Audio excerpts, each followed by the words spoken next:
Et vous, la musique, ça vous apporte quoi?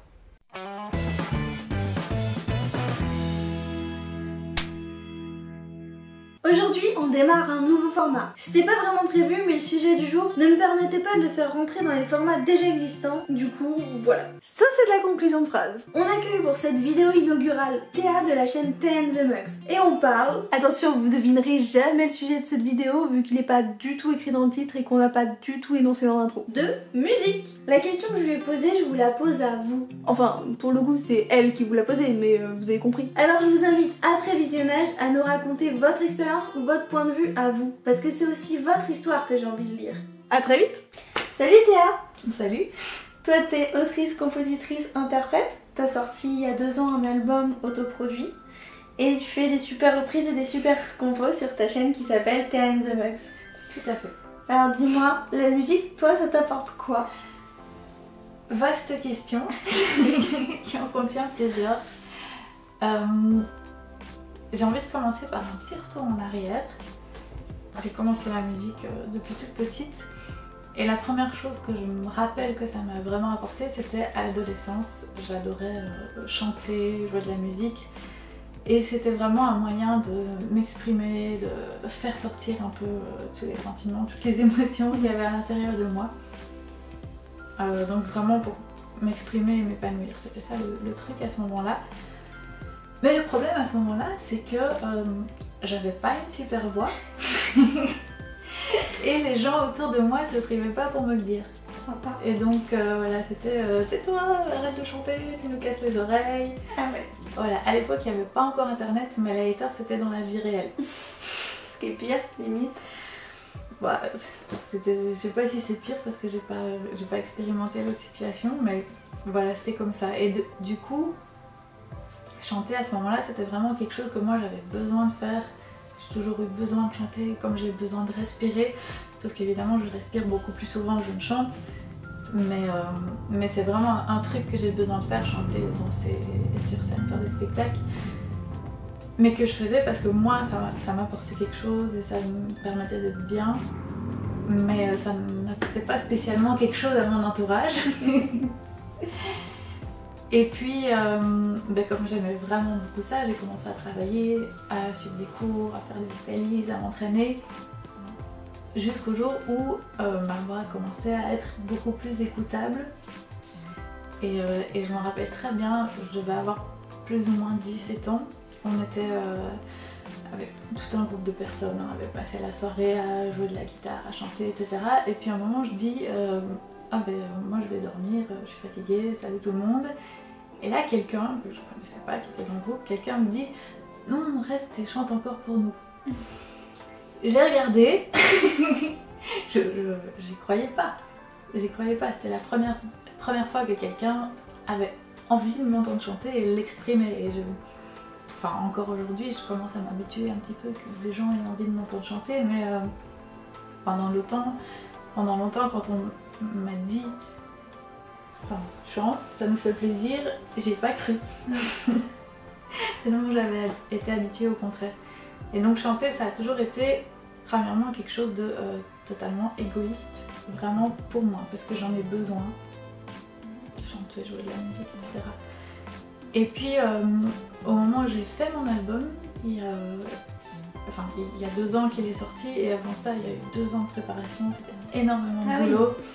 Parce que j'ai tout géré moi-même et donc il y a eu plus ou moins une équipe d'une 15aine de personnes que j'ai coordonnées tout au long des 2 ans, et que ce soit la musique, l'administratif, le spectacle, les clips, enfin voilà, c'était énorme. Gros travail, ouais. Gros travail, mais très contente de l'avoir fait. Et au moment où il est sorti, il y a eu des réactions qui m'ont surprise, mais qui m'ont fait plaisir aussi, que ce soit des gens que je connaissais ou des gens que je connaissais pas, ou des gens que je connaissais de loin. Plusieurs personnes spontanément sont venues me dire que ça leur avait apporté quelque chose.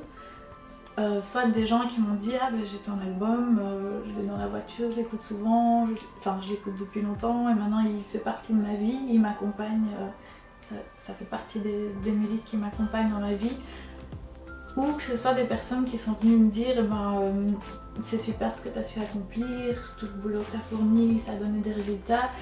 tout ce que tu as su mener. Et donc moi ça m'encourage à mener mes propres projets, ça m'encourage à me lancer. J'osais pas me lancer et puis voilà, j'ai vu que tu avais réussi à faire quelque chose et donc ça m'a donné le courage moi de me lancer et faire quelque chose aussi. Et du coup je suis super émue que des gens viennent me dire ça parce que je me suis dit ah mais tout d'un coup tiens, nouvelle illumination. Non seulement il y a des gens qui sont apparemment contents d'entendre quand je chante, mais en plus ça leur apporte vraiment quelque chose à eux. Et du coup c'est peut-être plus si égoïste que ça. Et le dernier exemple que j'ai eu qui date d'il n'y a pas très longtemps, quelqu'un qui suit mes vidéos et qui m'a écrit, enfin voilà, pour parler des vidéos, dire que ça lui plaisait. Et donc je lui dis en tout cas merci de réagir quand je sors des vidéos, je vois que tu likes, que tu partages, que tu commentes, etc. Ça me fait vraiment plaisir de voir que je fais pas de la musique toute seule dans mon coin, mais que voilà, je fais ça pour quelqu'un. Et il m'a répondu, c'était trop chouette comme il l'avait formulé, c'était écoute, c'est un échange de bons procédés. Toi tu nous donnes des petits moments de bonheur par tranche de 3 minutes et nous on te le rend en te soutenant et te permettre de continuer. C'est beau. C'est beau, ça m'a fait très plaisir. Je comprends.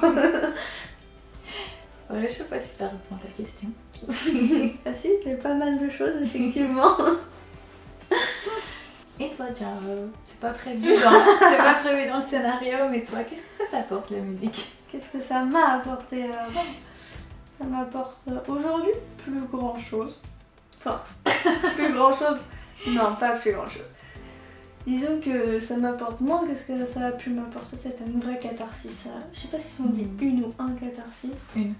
Et bah c'était une vraie catharsis pendant l'adolescence qui était assez compliquée pour moi, pour beaucoup de gens. Mais vraiment, je l'ai assez mal vécu mon adolescence. J'ai écrit, j'ai chanté, j'ai appris à toucher une guitare. Je ne dirais pas que j'en joue, je la touche. Mais ça m'a permis de pouvoir dire des choses que je pouvais pas dire à l'époque. Et c'était très égoïste comme toi. Mais ça fait du bien. Oui, ça fait énormément de bien. Ça fait sortir des trucs. Et pour la petite anecdote, ça m'a tenu quand même tard parce que mon premier boulot, j'avais 18 ans. Enfin, mon premier boulot à temps plein, j'avais 18 ans. J'étais en caisse et pour mon entretien d'embauche, un peu avant, j'écoutais la radio avant d'arriver. J'ai chanté à plein poumon dans la voiture. Et de stress là, je suis descendue à stress. Là. Et c'était... Et c'est ça en fait, ça me calme. Alors je chante pas, j'ai pas une technique de ouf. J'ai la chance d'avoir une voix jolie. Et de base. À peu près naturellement juste, ouais. C'est énormément de chance pour pas ça. Pas comme moi. J'ai pas eu à bosser. J'ai pris quelques cours, mais plus pour m'aider à me faire plaisir sur des chansons que j'arrivais pas. Mais je sais plus où je voulais en venir.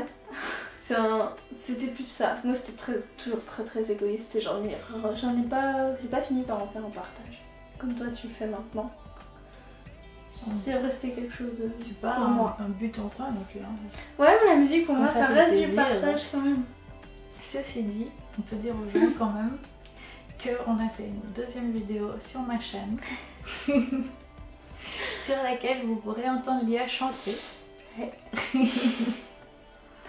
Et même, petit secret, si vous cherchez sur internet, mais je vous aiderai pas sur YouTube, vous trouverez encore un autre truc qui date. Mais là, je ne vous aiderai en rien. Et je sais pas si je vais garder ça au montage non plus. je le mets, on verra. Ouais, bah, juste une question qui me trotte dans la tête. Tu vas refaire un album? Pas tout de suite. Mais c'est prévu? J'en sais rien. Pourquoi pas, j'aimerais bien un jour. On dit toujours que le premier album, on y met tout ce qu'on a envie de mettre et puis qu'après pour le deuxième on peut partir sur autre chose. C'est vrai que c'est pas bête. T'as envie quand même. J'ai fait ce premier album enfermé dans une cave, enfermé dans un grenier. J'ai pas du tout été attentive à ce qui se faisait comme musique autour de moi à ce moment-là. Je voulais juste y mettre toutes mes influences depuis le début, tout ce que j'avais envie de raconter depuis le début. Et finalement le résultat c'est que quand j'ai sorti mon album et que j'ai ensuite recommencé à écouter la radio, je me me suis rendu compte qu'il n'était pas du tout à la mode. Mais pas du tout. C'est un album très très acoustique avec quasi rien comme instrument virtuel, que des vrais instruments physiques.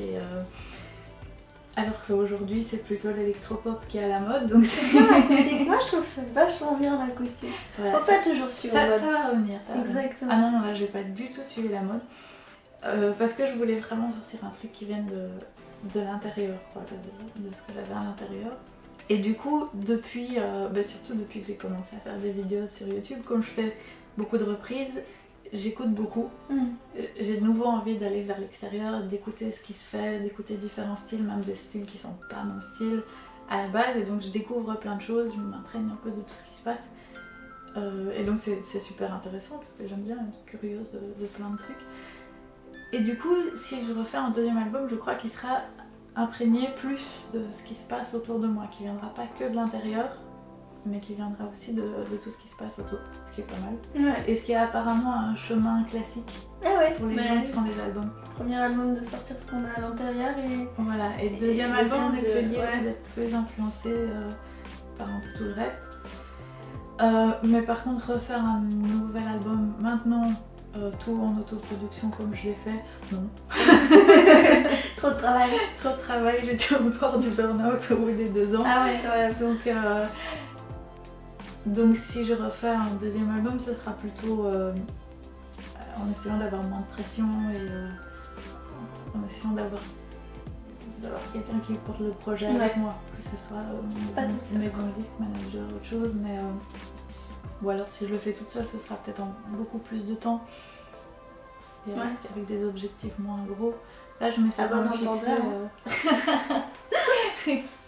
m'étais fixé des sacrés objectifs parce qu'il y avait l'album, il y avait un spectacle de sortie d'album avec une mise en scène, danse, etc. Il y a 2 clips qui sont sortis. Donc voilà, on peut faire tout ça. Tous les liens de tout ça, ça sera dans les descriptions, évidemment. Donc boulot énorme que je referai volontiers un jour, mais en essayant que ce soit un petit peu moins énorme. Ouais, avec de l'aide. Voilà. Cool. Bah merci beaucoup Théa. Bah merci de m'avoir accueillie. Grand plaisir. En tout cas, n'hésitez surtout pas à aller voir sa chaîne qui s'appelle Thea and the Mugs, elle est vraiment trop cool. Bah merci. Et surtout, venez voir la vidéo qu'on a faite ensemble pour entendre Lia chanter. Je pense que vous serez pas vraiment surpris si je vous dis que c'est du Big Flo et Oli. Allez, ciao. À bientôt. Merci d'avoir regardé cette vidéo jusqu'au bout. Si vous l'avez aimée, je vous invite à passer par la case pouce bleu et tant que vous y êtes, à faire un petit tour sur le bouton partager. Comme ce serait bien dommage de s'arrêter en si bon chemin, abonnez-vous, activez la petite cloche, puis venez me rejoindre sur mes réseaux sociaux. Sur ce, je vous laisse avec mes anciennes vidéos. Ciao!